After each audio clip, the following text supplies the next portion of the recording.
is News 8 at 5.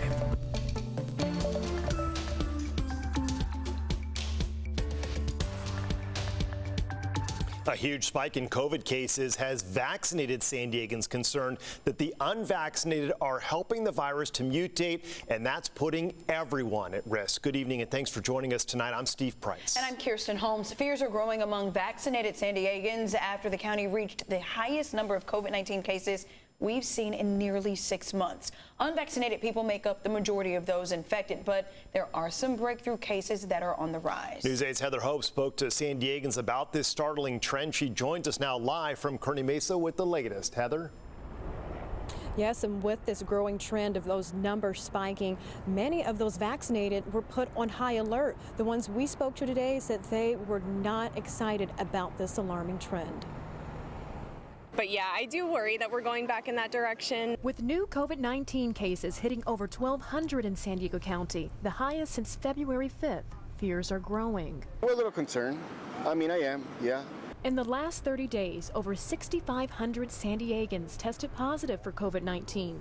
Of that group, 89% were unvaccinated, but 11% were fully vaccinated. I feel a little bit safer now that I'm vaccinated, but I do still worry about the unvaccinated population potentially spreading the mutated Delta variant. Many of those who got the shot are still uneasy about getting COVID. It's a concern that future mutations will then learn to get around the vaccine. Vaccinated visitors to Balboa Park are proceeding with caution. We're both vaccinated, but we're still not comfortable in an enclosed space or inside going out without a mask. As community outbreaks, hospitalizations, and ICU admissions pick up dramatically, 98% of all hospitalizations in the last month are from those who are not fully vaccinated. We have a very extremely contagious variant. We have a lot of people not masking, and we have about 30% of the county, plus everybody under the age of 12, who are still not fully vaccinated. Now many are feeling forced to go back to masking up. All this is a little bit of a shock. You know, you don't know what to do. Not wear it, you know. I was excited to not wear the mask because I hate mask me, which happens to me, but I also work at a hospital, so I have to wear it all the time anyway. Then there's the fear that increased cases could cause another shutdown. If it needs to shut down, it needs to shut down. I don't think so. I don't think it's going that way. More cases, but you know, it's hard because you have to take the economics, you know, and businesses, lots of businesses going out, especially the, you know, small restaurants and stuff like that. What do you do? That's hard. It's a hard choice. So many say in order to try to mitigate these fears that continue to grow, they're going to go back to masking. Some are continuing social distancing and avoiding those large gatherings. Steve and Kirsten. Yeah, that is a lot to think about and take in. Heather, let me ask you this. What else is the county doing to help? Now, the county has set up at least 8 vaccination sites where you can get the Pfizer, Johnson & Johnson, and Moderna, and these are locations throughout the county where you can get the vaccine free of charge. All right. Thank you, Heather. A lot of people have forgotten that there are still places to get the vaccine. A lot of pharmacies and those other spots as well. Thanks, Heather. An armed man shot and killed by police after a brief chase in Talmadge overnight. Officers believe this man is responsible for 2 shootings last night, including one on University Avenue where a man was shot multiple times. When officers tracked down the suspect's car, they say the man got out and ran. Police say he then refused to drop his gun, so they shot him. 3 other suspects were arrested. San Diego Police's homicide unit and the DA now investigating that shooting. Threats of an armed person forced Sharp Grossmont Hospital to briefly shelter in place late last night. According to Sharp officials, there was a domestic incident outside the emergency department. Happened around 11 last night. One of the people involved threatened to hurt themselves, and law enforcement received reports that that person had a weapon.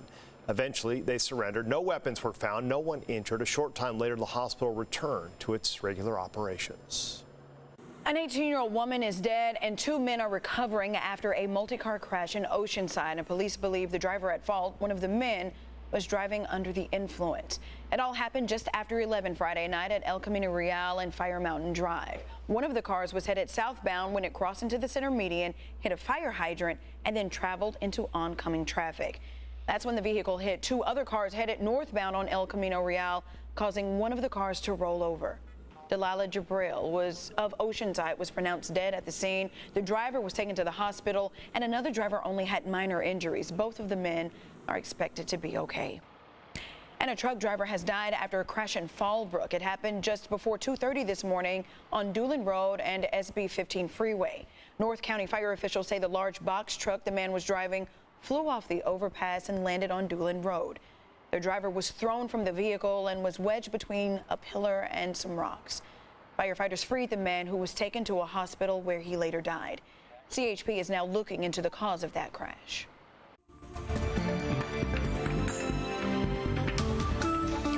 Dozens of people rallied downtown in support of missing Chula Vista mom Maya Miliete days after police named her husband a person of interest in the case. And this all comes after 3 warrants were served at the family's home in Chula Vista. A gun violence restraining order was also issued against Maya's husband, Larry, back in May.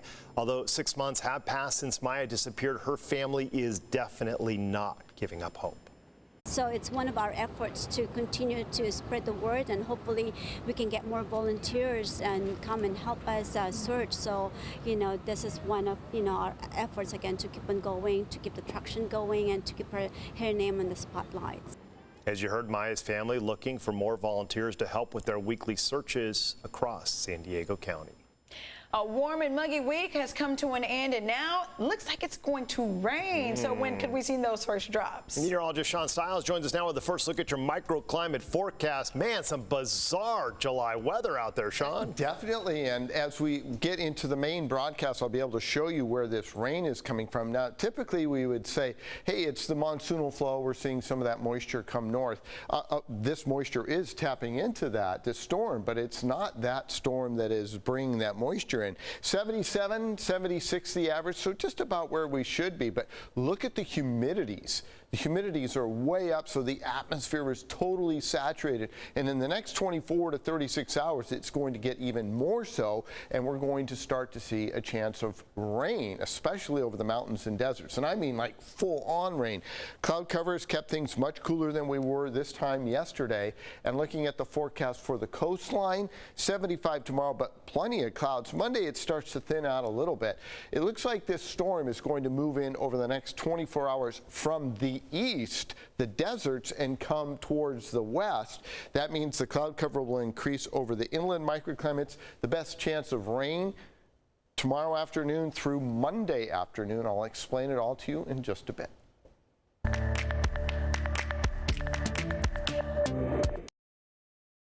It is day 2 of one of San Diego's biggest attractions, Comic-Con, and all official events remain online for the 2nd year in a row, but there were plenty of ways for you to get involved. Dozens of panels have already finished up for the day, but there are still several others this evening, and there's more going on tomorrow. All events are free and can be accessed at the website comic-con.org. And even with the official Comic-Con events all online, that's not stopping a few unofficial events from popping up. Take a look at your screen. The shrine outside the Tin Fish downtown continues to grow, and it's drawing crowds of cosplayers daily. Comic-Con will have an in-person event over Thanksgiving weekend, but a bit smaller than what's to come next July. Is that Carlo? Oh, that would be Carlo? Good to know. It could be. Good to know. Could be. Just saying. Speaking of which, pets are also getting in on the fun with Pawmicon. Oh, I love this name. This weekend, Helen Woodward Animal Center is celebrating its annual cosplay event. This year's theme was superheroes. Look at that little guy. I love it. There was a costume contest and Comic-Con themed giveaways.